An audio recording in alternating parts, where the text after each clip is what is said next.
Salut à tous, j'espère que ça va chez vous. Une petite vidéo suite à la réception de chez SFG, donc Société Française de Gradation, que je viens d'aller récupérer. Voilà, donc je voulais vous partager un peu mon retour. J'ai reçu aussi du CCC Grading, donc je ferai une vidéo après sur eux également. Alors juste pour... bon, je suis sur la page du truc. Pour l'envoi, c'était très bien envoyé, boîte en carton, papier bulle, et ça arrive dans des petites boîtes comme celle-ci, donc qui sont assez bien, comparé à d'autres qui font un peu moins d'efforts.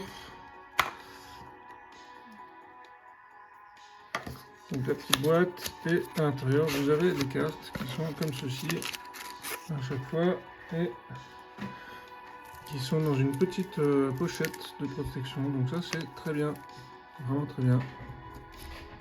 Il y en a plein qui ne les protègent pas assez, je trouve, c'est un peu dommage. Du coup ils arrivent avec déjà des petites rayures. Alors ce que je voulais vous montrer, bon, évidemment on va regarder ensemble. Les boîtiers.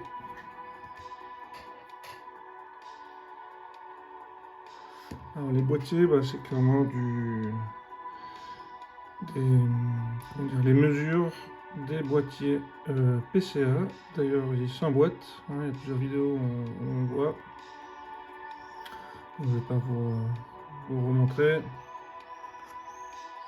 La grosse différence, c'est mine de rien, alors je sais pas d'épaisseur, mais en tout cas la rigidité du plastique ou du boîtier. Donc on va en ouvrir un après.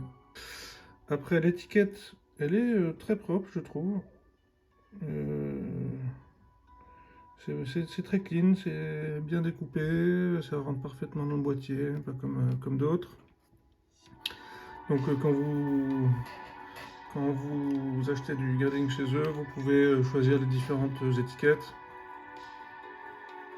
Là par exemple j'avais pris la bleue pour celle-ci, la violette pour celle-ci. Après il y a des étiquettes spéciales. Ça c'est l'étiquette vraiment standard, sans rien. Voilà, donc ça vous pouvez choisir lors de l'achat. Et vous pouvez aussi choisir avec l'option NFT ou non. Donc il y a des demi-points, ça je trouve ça une bonne chose.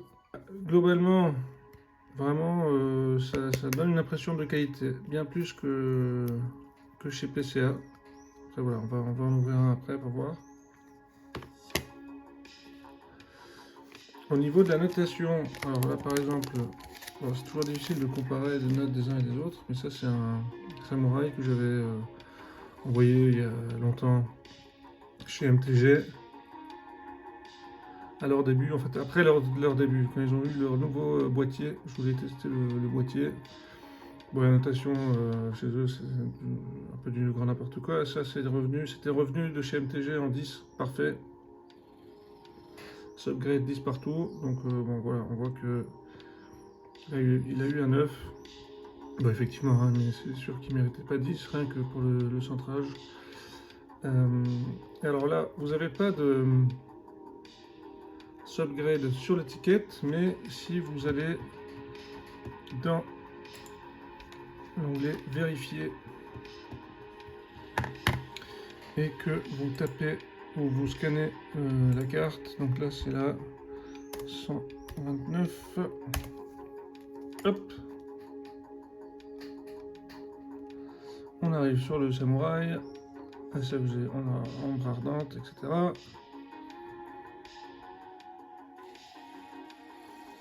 Alors par contre, année de la carte, année de la gradation, là il y a un truc qui colle pas. La carte elle peut pas être de juin 2022. Une petite erreur. Donc c'est en anglais, ça c'est ok.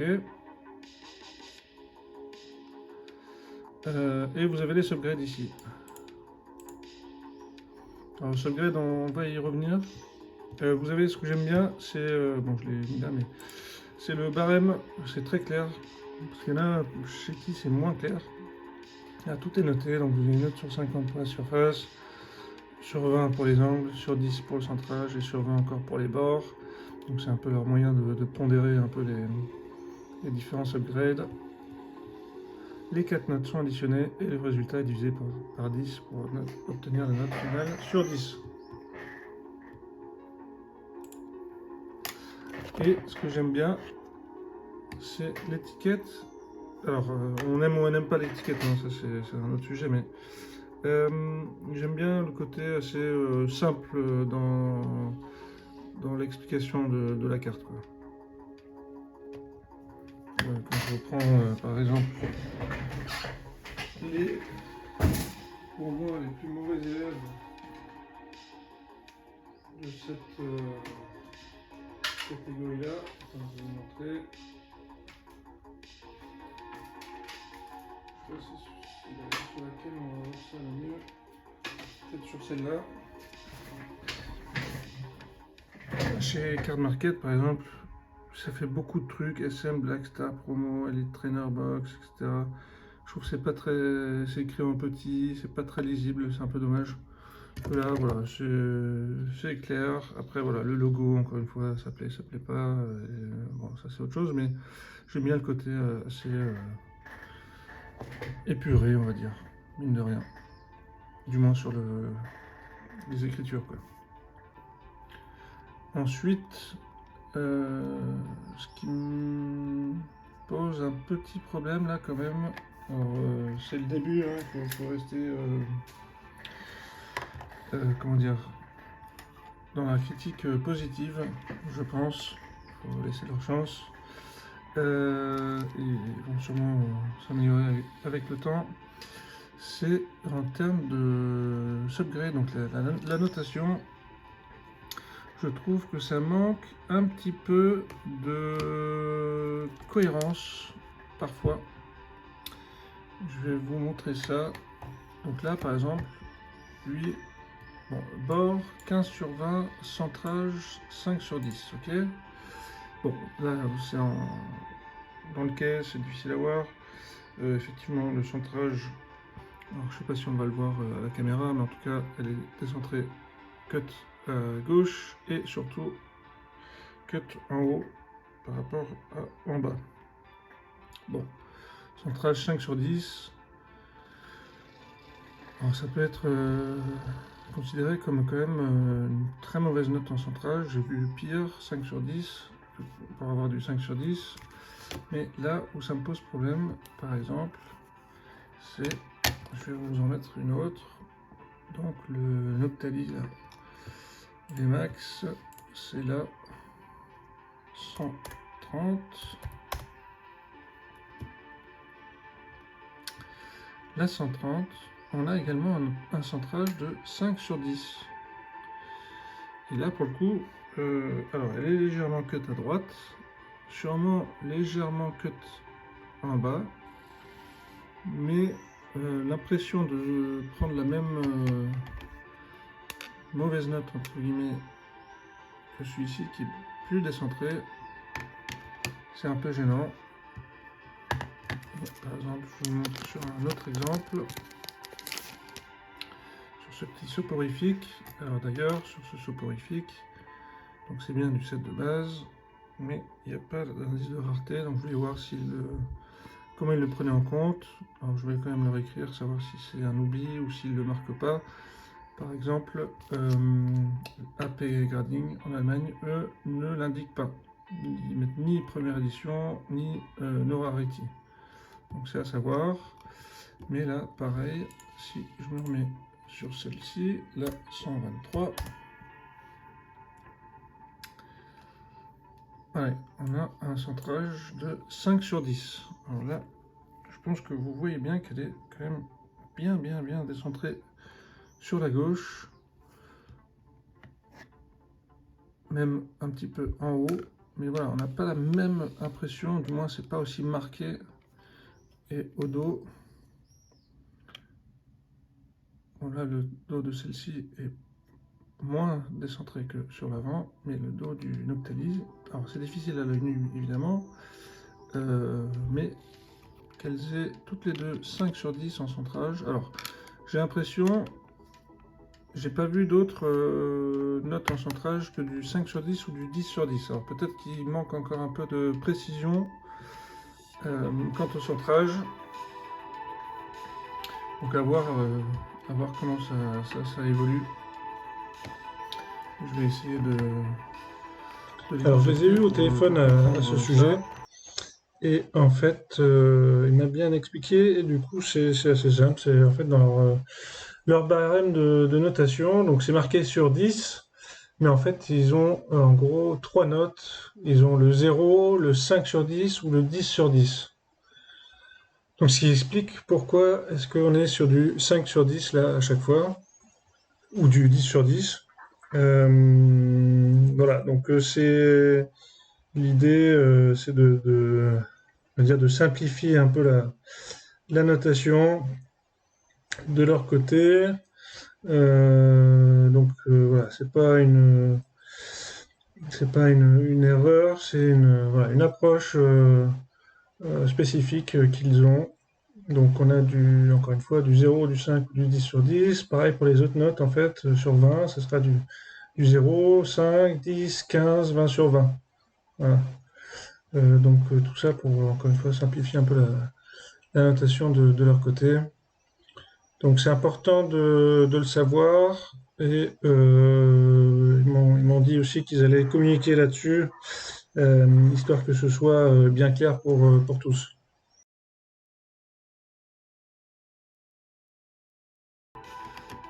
Autre chose, donc le soporifique, on a bord, angle, 15 sur 20 chacun. D'accord? Bord et angle 15 sur 20. Alors, bord, je vais vous montrer un peu. Alors, est-ce qu'on va réussir à voir? Oui, il y a pas mal de points blancs là en haut. Il y a tout le côté là avec des points blancs, côté droit. Okay. Angle, en bas ici. Qu'est-ce qu'il y a d'autre en angle? En haut, ici, les bords aussi, hein. Bord et angle, ok. Et, alors je sais plus laquelle c'est. Ah oui, c'était le samouraï. Je vais me remettre dessus. Donc là, 129, c'est bien ça. Vérifier. Le samouraï. Le samouraï aussi à 15 sur 20 sur les bords. Alors ça se verra sûrement beaucoup moins maintenant. Alors il y a effectivement des petits défauts de coupe, hein, comme vous pouvez peut-être le voir et comme vous connaissez. Mais il n'y a aucun point blanc, du moins j'en vois pas. Du coup, le 15 sur 20 sur les deux cartes, c'est un peu compliqué aussi, un peu difficile à comprendre. Ensuite, sur je vais vous montrer donc, ce petit Mewtwo GX, légende brillante. Là, j'avais pris l'option, alors j'avais pris l'étiquette violette, et j'ai pris l'option NFT pour voir un peu ce que ça donne. Donc c'est la 126. Donc la 126, encore une fois, alors il y a quand même un problème avec cette année de la carte. Je pense que c'est un problème là chez eux pas de base de données, mais comment dire, de formule. Parce qu'à chaque fois, c'est le lendemain de l'année de l'incarnation. Donc ça va pas. Donc, on peut aller voir le NFT. Le NFT qui est là. Donc, c'est une belle photo de votre carte. On voit bien les détails, les reliefs. Ça, c'est cool. Et donc, après, vous avez votre portefeuille. Et dans votre portefeuille, vous pouvez accéder à tous vos différents NFT de la collection de chez eux. Ça, je trouve que c'est vraiment cool. Hein. c'est les premiers à proposer ça et je trouve que c'est super voilà, de proposer un peu autre chose dans le grading.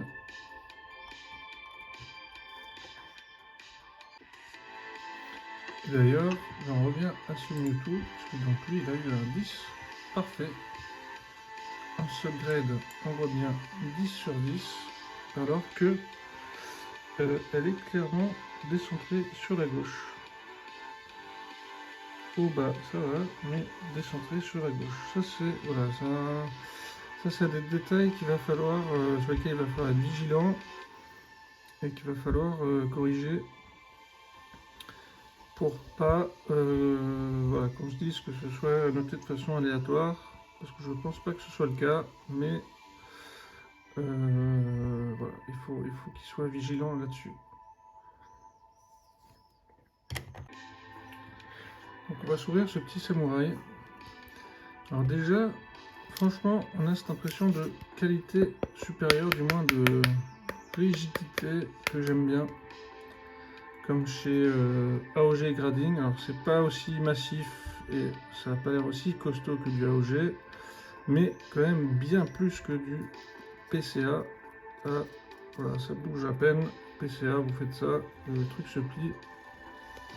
Les cartes, j'ai regardé, elles sont toutes bien plates à l'intérieur. Alors il n'y a pas de sleeve, ça c'est un peu dommage. Elles rentrent bien dans leur boîtier, elles n'ont pas l'air pliées. J'ai regardé voilà, celles que j'ai là, elles n'ont pas l'air pliées. Pour rappel, alors vous allez me dire je leur tape dessus, mais parce que bon, j'ai encore le boîtier sous la main. Card market, toutes mes cartes. Alors là, je vous retrouve le bon ordre. Toutes mes cartes sont pas pliées, mais gondolées quoi à l'intérieur. Voilà, je pense qu'on verra pas, hein, mais j'ai fait une vidéo là-dessus. Si là on voit le côté gauche, c'est plus haut que le côté droit. Ça c'était vraiment très très dérangeant chez eux. Là c'est pas le cas, c'est bien plat. Et après voilà, encore une fois il n'y a pas de sleeve, ça c'est un peu dommage. Là on voit qu'il y a une petite impureté là dedans ou c'est un éclat, je sais pas. On va essayer de s'ouvrir ça. Alors ça craque un petit peu quand je commence à forcer. L'important ça va être de voir est-ce que ça s'ouvre, oui et comment. Alors là ça craque un petit peu, on voit ici. Je sais pas si on voit quelque chose déjà, mais c'est moi qui fais ça. Est-ce que c'est moi qui fais ce petit éclat? Je sais pas, là on voit des petits éclats qui commencent à apparaître.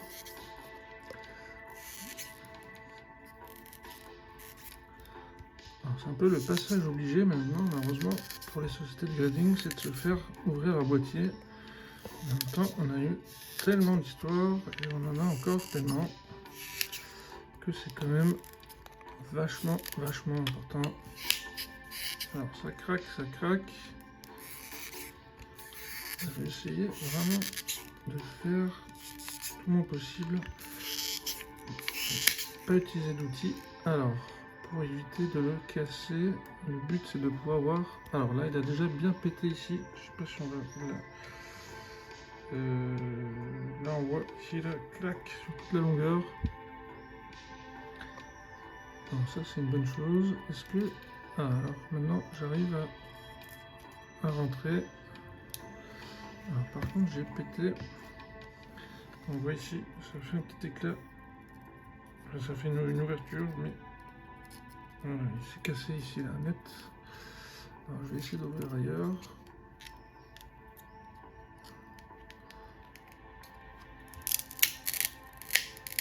Ok. Alors, une fois qu'on a fait un éclat, j'ai l'impression que ça s'ouvre relativement facilement, mais on va voir après. Je récupère cette carte. Si je le referme, ça se voit quand même plutôt bien. Ça se voit quand même plutôt bien. Après, il faut voir sur une photo, enfin en photo, sur un fond peut-être blanc, on ne verra pas trop. Il faut rester quand même vigilant. Bon, mis à part le fait qu'il s'est cassé là-haut, ça c'est bien. J'aurais pu croire que ce serait un petit peu plus résistant. Après, t'as pas besoin d'être non plus ultra résistant, ça va, mais même si c'est quand même idéal. L'important c'est qu'on puisse pas, bon dans tous les cas, le refermer, le reclipser, ça non. Je peux pas le... Ça restera toujours ouvert. Les petits clips là ils ont pété. Et alors ça je voulais voir ce que c'est.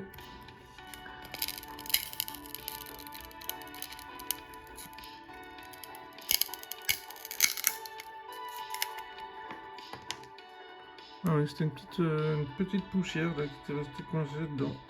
Un éclat. Un éclat qui était à l'intérieur du boîtier. Et l'étiquette, alors c'est une conception assez simple, hein, c'est du papier glacé. Il faut faire attention à la contrefaçon là-dessus. C'est un papier plié en deux. Ok. Bon, en tout cas, il est très propre, très propre par rapport à d'autres. C'est une bonne chose. Voilà. Pour SFG. Donc dans l'ensemble, plutôt une bonne surprise, surtout le côté NFT. Si je fais certifié, je sais pas si je me connecte ou pas. Alors, vous choisissez votre carte et après voilà, vous choisissez les différentes étiquettes. Donc les différentes éditions, vous avez, je pense qu'on ne voit pas, mais les différentes couleurs d'étiquettes, etc. Le prix, donc qui varie en fonction de la valeur de la carte. Okay. Et l'option NFT, oui ou non.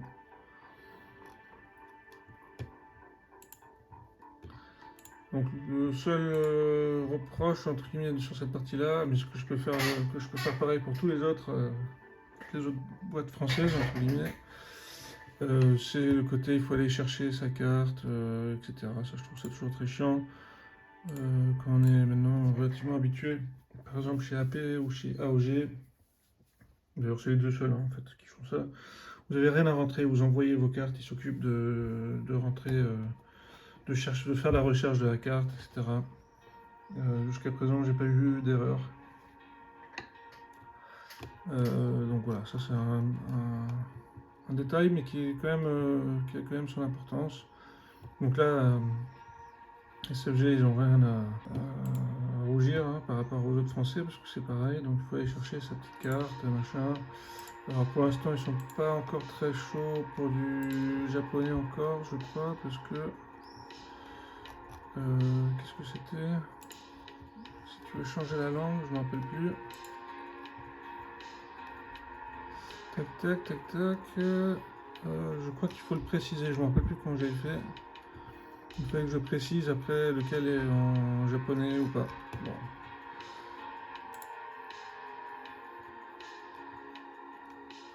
Ça c'est encore perfectible, je pense, à l'avenir.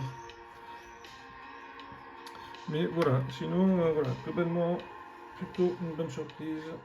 Attention à la notation, je dirais. Il faut leur laisser un peu le temps de se régler.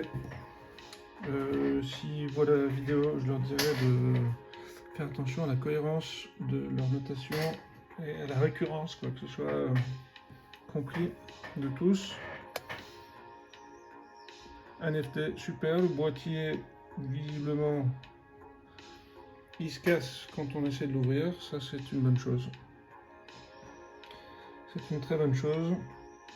Il est plus solide que PCA. Donc pour finir, ouais, encore une fois, il faut leur laisser le temps, mais ça a l'air plutôt prometteur je trouve, et en termes de tarifs on commence à 8,50 je crois, hein. Donc imbattable. Et ça a l'air relativement qualitatif quand même dans l'ensemble pour le prix proposé. Le rapport qualité-prix est très intéressant je trouve. Voilà. En tout cas, dites-moi en commentaire ce que vous en pensez. Si vous voulez que je vous remonte des choses, n'hésitez pas. Et prochain avenir sur CCC Grading. Et j'attends encore d'autres boîtes qui devraient arriver. Je précise, si jamais, parce que je ne l'ai pas fait, il n'y a aucune collaboration avec eux. Je partage justement en retour. J'ai pas de code promo à vous donner. Je n'ai pas demandé à en avoir non plus. Et ils ne savaient pas que j'allais tourner une vidéo, ils ne savaient pas ce que j'allais renvoyer, donc voilà, c'est absolument objectif comme test, et c'est le but sur tous les tests que j'ai fait jusqu'à présent, que je continuerai à faire. Et merci beaucoup à tous encore, et puis à très bientôt.